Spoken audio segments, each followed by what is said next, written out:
जनपद मुजफ्फरनगर में कंपनी बाग का बरसों पुराना गेट खुलवाने की मांग को लेकर सुमन विहार के नागरिकों का आंदोलन शनिवार को स्थगित हो गया। सपा सांसद हरेंद्र मलिक के प्रयासों के बाद इस विवाद का निपटारा हो गया। दोपहर के समय सांसद मलिक ने कचहरी पहुंचकर जूस पिलाकर कोच जितेंद्र की भूख हड़ताल तुड़वाई। सुमन विहार के नागरिक कंपनी बाग के बंद किए गए गेट खुलवाने की मांग को लेकर काफी दिनों से मुखर हैं। कई स्तरों पर चर्चा के बाद जब सुनवाई नहीं हुई तो सुमन विहार की संघर्ष समिति ने जिलाधिकारी कार्यालय के बाहर बेमियादी धरना शुरू कर दिया था। कोच जितेंद्र भूख हड़ताल पर बैठ गए थे। इलाके के लोगों के अनुरोध पर सपा सांसद हरेंद्र मलिक ने दिलचस्पी दिखाते हुए जिला प्रशासन से बात की थी। मलिक के प्रयास से सुमन विहार के लोगों को राहत मिल गई। सम्मानजनक समझौता कराने के बाद सांसद हरेंद्र मलिक दोपहर के समय सीधे आंदोलनकारियों के बीच पहुंचे। सांसद मलिक ने कोच जितेंद्र को जूस पिलाकर उनकी भूख हड़ताल समाप्त कराई। सांसद ने कहा कि जनता से जुड़े मुद्दों के निस्तारण के लिए वो संघर्ष करते रहेंगे। मुजफ्फरनगर में हमने 4 रास्ते खुलवाने की मांग की थी जनहित में, और सबसे जो पहले रास्ता था मांग थी वो थी सर्कुलर रोड से कंपनी बाग जाने वाला रास्ता। सर्कुलर रोड से जो कंपनी बाग रास्ता जाता है वो कंपनी बाग की दीवार तक गया है, लेकिन गेट ना होने के कारण पब्लिक परेशान थी।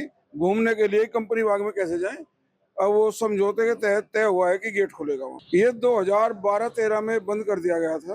अभी माननीय सांसद हरिंदर मलिक साहब आए, सिटी मजिस्ट्रेट साहब आए, लगातार कोशिश में थे सिटी मजिस्ट्रेट साहब तो कई दिनों से, जब से मैं भूख हड़ताल में बैठा था कि क्या समाधान निकाला जाए। फिर सभी पक्षों की आपसी सहमति से रात में फैसला हुआ 12 बजे तक, मुझे मालूम होता रहा सब, और आज ऑन पेपर समझौता हुआ है, वहाँ पर गेट खुलेगा। ये जाट कॉलोनी में जो कंपनी बाग है उससे लगा हुआ एक रास्ता जा रहा था, जो कि नगर पालिका का जो कंपनी गार्डन है उसका बाउंड्री वॉल से बंद था। तो इनकी मांग थी कि वहाँ से रास्ता दे दिया जाए ताकि कॉलोनी वासी इजीली और सीधे उस पार्क में पहुँच सकें। तो दोनों पक्षों को एक साथ बैठा के वार्ता की गई और इनमें आपस में जो मतभेद थे उनको दूर किया गया और सहमति बनी कि एक छोटा गेट वहाँ पे खोला जाएगा, जिससे कि सुरक्षा भी बाधित ना हो और लोग भी इसमें आ जा सकें। आभारी हूँ सुमन विहार कॉलोनी का।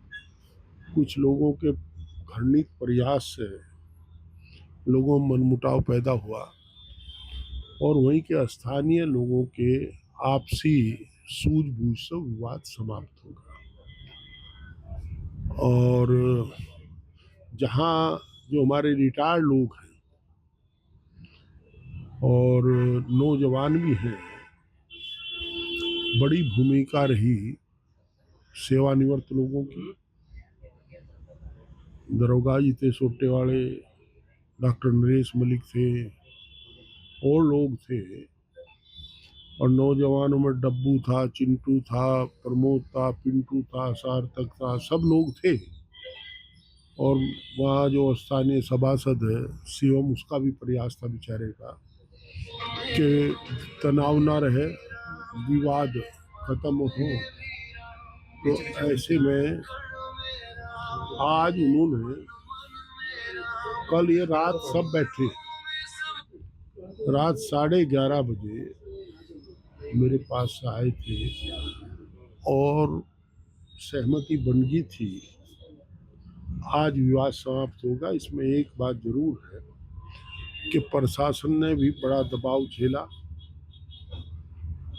और लोगों को संयम बरतने और आपसी भाईचारा से कायम करने के लिए डीएम और सीएम दोनों ये कहते रहे। स्थानीय जो पुलिस थी वो भी दोनों को समझाने में लगी रही। अगर ये लोग प्रशासनिक अधिकारी उत्तेजक कार्रवाई करते तो वहाँ सदा के लिए कटुता बन जाती। अच्छा लगा कि भाईचारे से मामला सुलट गया।